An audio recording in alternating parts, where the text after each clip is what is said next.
Hello students, आज हम लोग कुछ और जर्नल एंट्रीज डिस्कस करेंगे।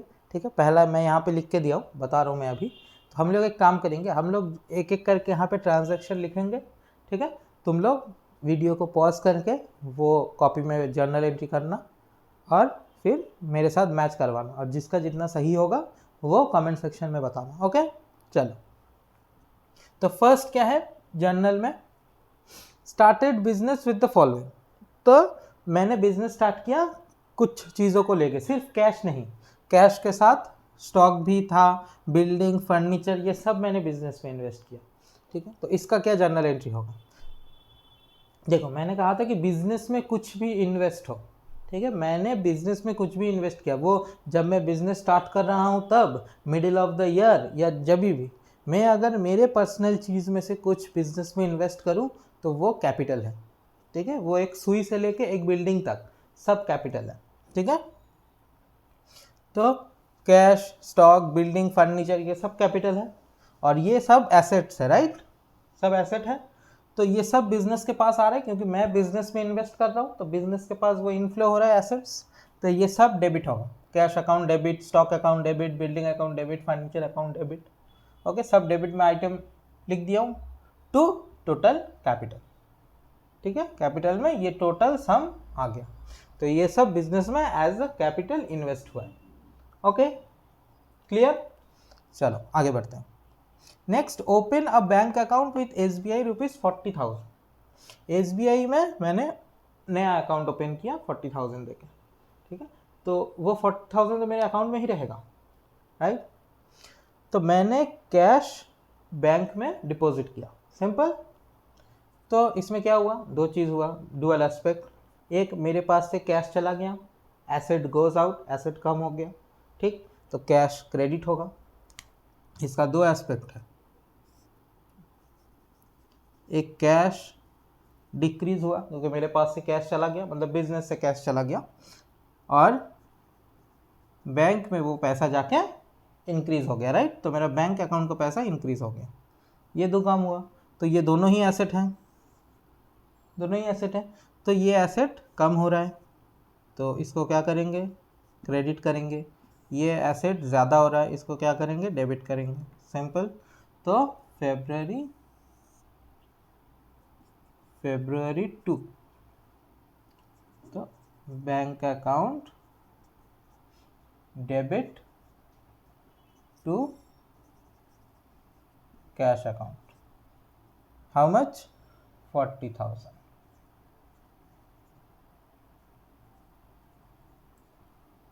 So being cash deposited into SBI, या bank account open in SBI, जो भी लिख सकते हो, कोई बात नहीं। नेक्स्ट, अब आते हैं नेक्स्ट जर्नल एंट्री पे। ओके, हाँ, अब जो मैं जर्नल बताऊंगा, ट्रांजैक्शन बताऊंगा, वो बहुत सिंपल है, लेकिन पहली बार स्टूडेंट्स देख के टेंशन ले लेते हैं कि ये कैसे पॉसिबल है। जैसे February 3, cash sales ₹25,000 for example, cash sale. इसका मतलब कैश को सेल कर रहे हैं? नहीं, इसका मतलब गुड्स सेल हो रहा है कैश में, सिंपल। तो गुड्स सेल हो रहा है कैश में। राइट, तो गुड्स सेल होने पे क्या होता है, सेल्स अकाउंट आता है, और कैश पे सेल हो रहा है तो कैश इनफ्लो हो रहा है। राइट, सेल कर रहा हूँ, पैसा मिल रहा है। तो February 3, तो कैश अकाउंट डेबिट, क्योंकि एसेट कम्स इन, एसेट मेरे पास आ रहा है या बिजनेस के पास आ रहा है, to sales account. Purchase, goods purchase करता हूँ तो परचेज अकाउंट आता है, क्योंकि परचेज एक एक्सपेंस है तो वो डेबिट होता है, और गुड्स सेल कर रहा हूँ तो सेल्स अकाउंट आएगा। तो सेल क्या है, एक रेवेन्यू है, तो वो क्रेडिट होगा। Okay, 25,000।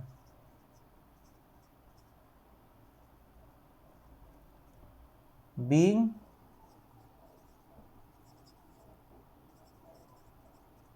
Goods sold in cash. Okay, चलो नेक्स्ट करते हैं।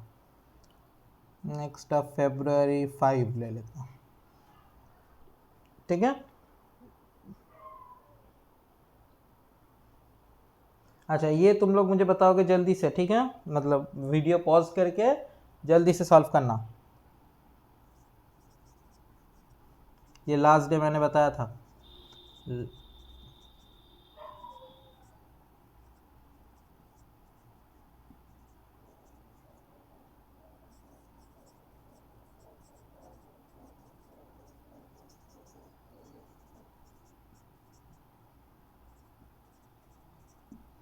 चलो बताओ इसका क्या होगा। Cash withdrew by proprietor for personal use. दो चीज बोला था, पर्सनल यूज और विथड्रॉ। पर्सनल यूज के लिए पैसा, स्टॉक, कुछ भी पैसा उठाया जा रहा है यहाँ पे, तो पर्सनल यूज के लिए है, तो क्या होगा,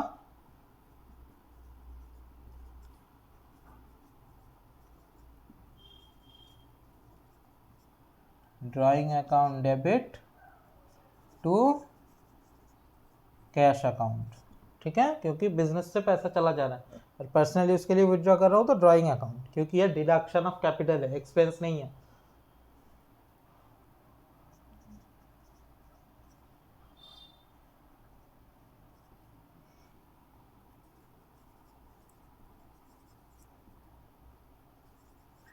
being cash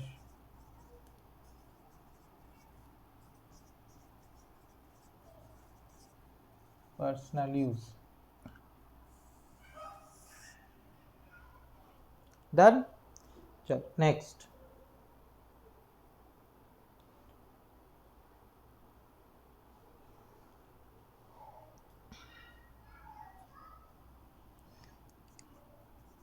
February 7, goods sold to Raj on credit rupees 35,000। बहुत सिंपल है, लास्ट डे बताया था, बताओ क्या होगा। गुड्स राज को सेल किया क्रेडिट में, February 7, तो कैश अकाउंट तो डेबिट नहीं होगा, क्योंकि कैश में सेल नहीं हो रहा है, क्रेडिट में सेल हो रहा है, तो पार्टी का नाम आएगा राज अकाउंट, क्योंकि ये मेरा डेटर है। Raj account debit to sales account, कितना, 35,000।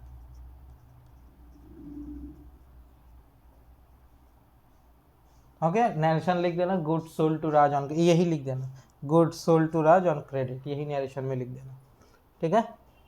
चलो, तो ये हो गया। अब इसको मैं रखता हूँ, स्टार्टिंग का कुछ इरेज कर देता हूँ।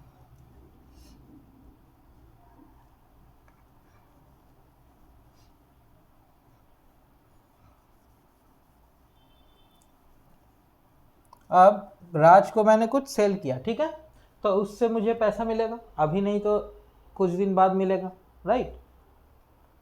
तो जब पैसा मिलेगा तब क्या एंट्री करेंगे वो हम लोग देखेंगे अब। और अगर देखना तुम लोग कभी अगर कुछ बड़ा अमाउंट का कोई सामान खरीदे हो कहीं से, ठीक है, अगर पूरा एक बार में पूरा पेमेंट कर देते हो तो जो शॉपकीपर है या जो भी है वो कुछ डिस्काउंट दे देता है कि चलिए आपका 30,000 ड्यू था, आप पूरा एक साथ पेमेंट कर रहे हो तो 29,000 दीजिए, ऐसे होता है, राइट। कभी कभी होता है, हमेशा नहीं, depends on the shopkeeper obviously.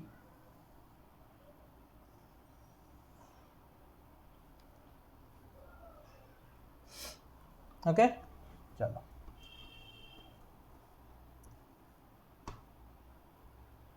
तो February ना, February 15 को करते हैं, ठीक है। 7 को सेल हुआ, 15 में cash received from Raj ₹27, sorry कुछ ज़्यादा कम हो गया ये, 33,000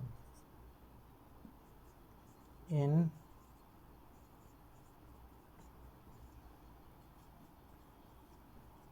full settlement of his claim। देखो राज से ड्यू कितना था, मतलब राज से मुझे कितना पैसा लेना था, 35,000 रुपीज़, राइट। तो यहाँ पे राज ने कितना पेमेंट किया, कैश रिसीव किया कितना राज से, 33,000। तो इसमें दो कंडीशन आ जाता है, एक ये जो 2,000 है ये वो बाद में पेमेंट करेगा, राइट, ये वो बाद में पेमेंट करेगा फिर, और एक हो सकता है कि ये 2,000 और वो पेमेंट नहीं करेगा, ठीक। तो ये दो कंडीशंस हो सकते हैं। तो कैसे समझेंगे कि यहाँ कौन सा दिया हुआ है, तो देखो यहाँ पे लिखा हुआ है इन full settlement of his claim, ठीक है। उसका जितना क्लेम था, मतलब उससे मुझे जितना पैसा आना था, ठीक है, वो फुल सेटलमेंट हो गया, मतलब और कोई पैसा मुझे उससे नहीं लेना, ठीक है, फुल सेटलमेंट। तो ऐसे में क्या करेंगे, देखो मुझे कैश कितना मिला, बिजनेस में कैश कितना आया, February 15 बिजनेस में कैश आया, कैश अकाउंट डेबिट कितना, 33,000, राइट। तो ड्यू कितना था राज से, 35,000, तो 2,000 सेटलमेंट हो गया, मतलब मैंने ही बोला, या 2,000 रुपीज़ मैंने छोड़ दिया कि चलो नहीं देना है और, तो ये क्या हुआ, मैंने उसको डिस्काउंट अलाउ किया, राइट, कि 2,000 रुपये मैं तुम्हें डिस्काउंट दे रहा हूँ, डिस्काउंट अलाउड। तो ये मैं जो डिस्काउंट दे रहा हूँ तो ये मेरा एक एक्सपेंस हुआ, मेरे पास तो 35,000 आता अगर मैं चुप रहता, राइट, लेकिन 35 की जगह 33,000 आया, तो 2,000 कम आया, तो ये 2,000 मेरा एक्सपेंस हो गया क्योंकि मैंने डिस्काउंट अलाउ कर दिया उसको, तो ये डिस्काउंट अलाउड मेरा एक्सपेंस है, राइट। तो एक्सपेंसेस डेबिट होता है, so discount allowed account debit, okay, how much, 22,000। अब नाउ टू, देखो राज डेबिट था 35,000 एज अ डेटर, तो मेरा रिकॉर्ड में था कि राज एक मेरा डेटर है 35,000 का जो डेबिट है, राइट है। तो अब तो डेटर नहीं है राज मेरा, क्योंकि उसने तो पैसा पेमेंट कर दिया, तो ये डेबिट का जो राज है 35,000 इसको हटाना होगा, तो हटाने के लिए इसको क्रेडिट कर देंगे टू राज अकाउंट टोटल 35,000, क्योंकि राज से और मुझे कुछ नहीं लेना, पूरा उसका खाता बंद हो गया। तो ये 33 टू 35,000 मैच हो गया, डेबिट क्रेडिट दोनों तरफ। तो being cash received from Raj in full settlement,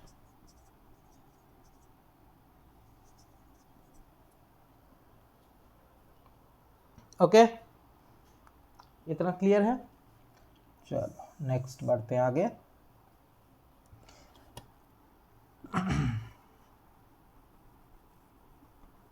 अभी इससे रिलेटेड हम लोग परचेस का करेंगे, ठीक है।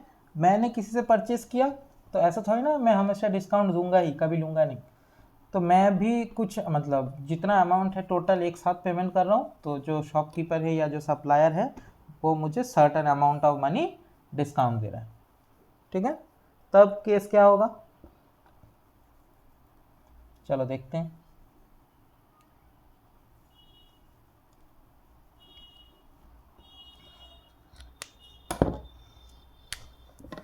हाँ स्केल यूज करके लाइन ड्रॉ करते हैं, अच्छा रहेगा, राइट।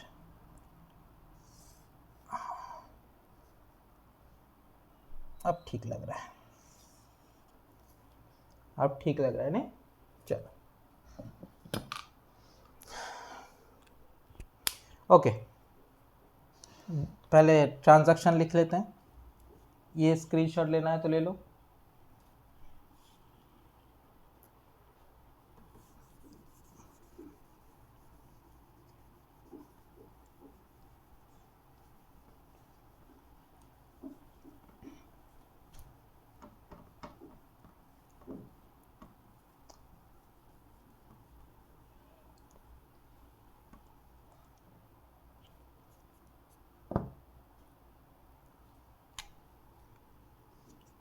फरवरी 15 को ही, ओके 15 नहीं 10 को ले लेते। Goods purchase from Rahul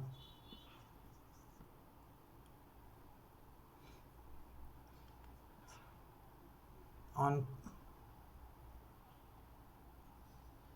rupees, अच्छा goods purchase from Rahul worth rupees 50,000 and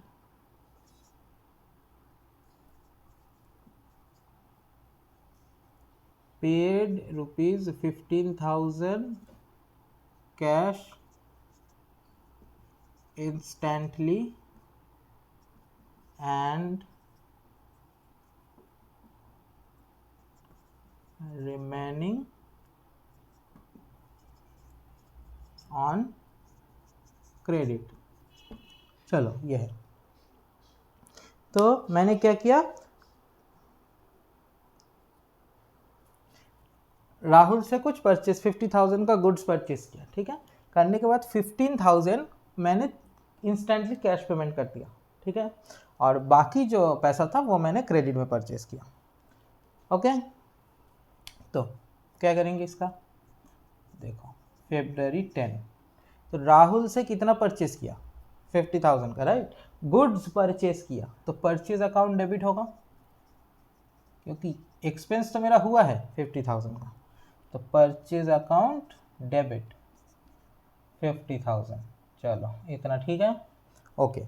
अब मैंने कैश पेमेंट कर दिया 15,000 का, तो मेरे पास से कैश चला गया, एसेट गोज आउट, तो क्रेडिट करेंगे, तो टू कैश अकाउंट 15,000 और रिमेनिंग मतलब कितना बचा 35,000 क्रेडिट में, मतलब वो पैसा नहीं दिया हूँ, तो 35,000 मुझे राहुल को बाद में देना है, तो राहुल मेरा क्रेडिटर है, लायबिलिटी, तो क्रेडिट करेंगे to Rahul account 35,000, okay done. So being goods purchase from Rahul partially on credit, partially credit में खरीदा,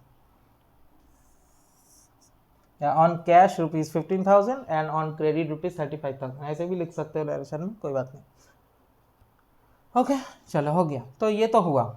अब फरवरी 20 में मैं राहुल को पेमेंट करूँगा, ठीक है, चेक पेमेंट कर रहा हूँ, चेक ऑफ रुपीज कितना 35,000 था ना, 34,000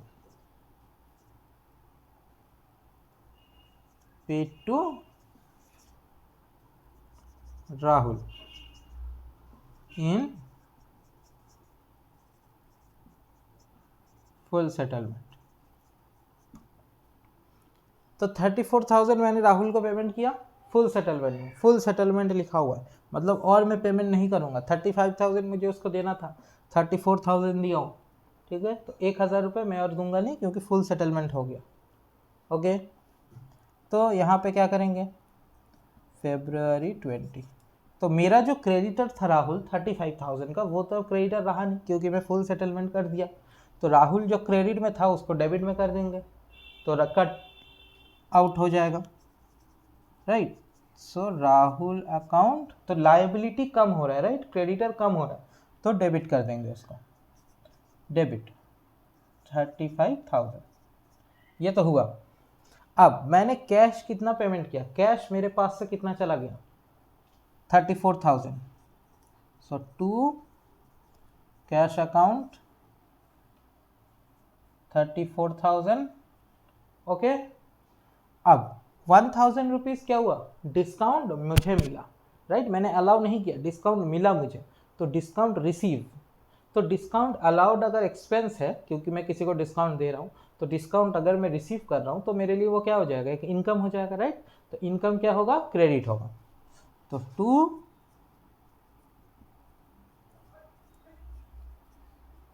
डिस्काउंट रिसीवर, तो डिस्काउंट अलाउड डेबिट होता है, डिस्काउंट रिसीव क्रेडिट होता है ना, 1000।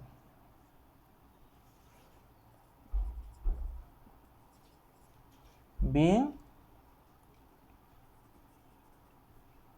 ओह सॉरी, चेक पेमेंट हुआ है, ठीक है, मैं अभी गलती कर देता हूँ। देखो चेक पेमेंट हुआ है 34,000 का, राइट।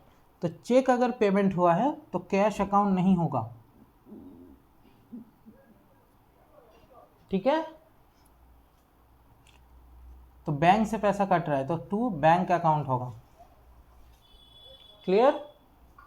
चलो, so being cheque paid to Rahul at a discount, ये हुआ। चलो, ये था कुछ discount related journal entries, okay. अच्छा, अब और कुछ जर्नल एंट्रीज है, 3-4 जर्नल एंट्रीज हैं और जो मैं नेक्स्ट क्लास में डिस्कस करूंगा। और फिर हम लोग जाएंगे लेजर पोस्टिंग में, मतलब ये जो हम लोग जर्नल कर रहे हैं इसका फिर लेजर पोस्टिंग करेंगे, ठीक है। उसके बाद फिर ट्रायल बैलेंस बनाएंगे, तब जाके बुक कीपिंग का काम खत्म होगा, ठीक है। अभी हम लोग सिर्फ बुक कीपिंग का काम कर रहे हैं। तो ये जितना जर्नल एंट्रीज है, लास्ट डे जो जर्नल एंट्री बताया था उससे रिलेटेड जितना भी बुक में जर्नल्स है वो सब प्रैक्टिस करो, ठीक है। कुछ प्रॉब्लम हुआ मुझे कमेंट सेक्शन में बताना, मैं आंसर कर दूंगा, ओके। या तो किसी एक पर्टिकुलर क्लास में हम लोग डाउट क्लियरिंग क्लास रखेंगे, जिसका जो भी डाउट है वो सब उस क्लास में क्लियर हो जाएगा, ओके। चलो, तब तक के लिए मिलते हैं नेक्स्ट क्लास में, बाय।